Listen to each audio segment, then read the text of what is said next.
My 2-year-old hydrangeas have some shoots where the leaves are thinner, smaller, and curled. The plants overall seem healthy.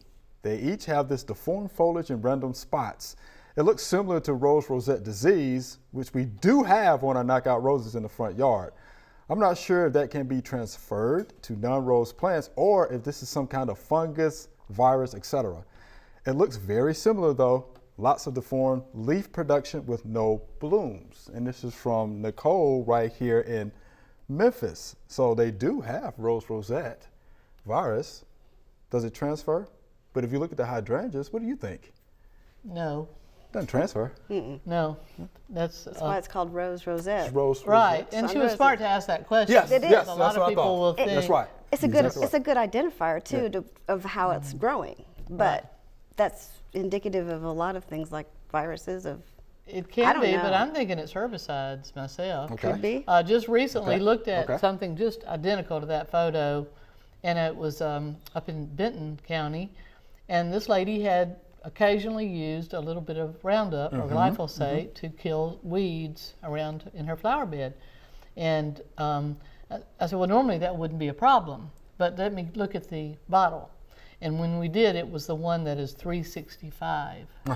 And it says, do not use over the roots of ornamental plants and shrubbery, because that 365 means there's a residual, It's a residual. chemical in there that familiar is with that. different than strict glyphosate. And her hydrangeas all had the curled, distorted foliage from that. And in fact, that was one of the clues, because this happened over not just hydrangeas, but any other shrubbery she had sprayed nearby. So we knew it, usually a disease or a pest is going to be specific to one species of plants. And this went over a whole range of plants, which told us it was environmental, something mechanical that she had done.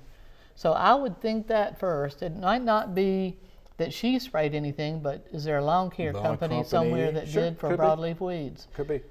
I thought herbicide, but I also thought virus Could be, as well. could be.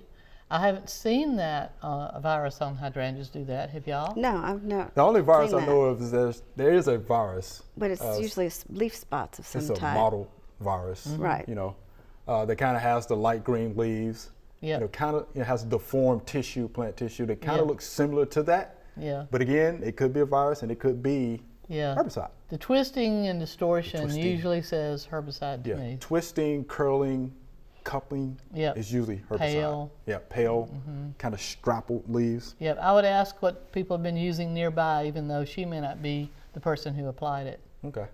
But if it is a virus, let's say it is a virus, so what would you do? You just cut out those plant parts? Well, viruses are usually not curable. Right. You know, you almost hope it's herbicide because they'll usually outgrow the problem and then just try to ensure that it doesn't happen again. So some plants can survive with the virus, they just never look right. Yeah. But we just hope not. Yeah. Hope not. Thanks for watching the video. We hope you enjoyed. To subscribe, click below.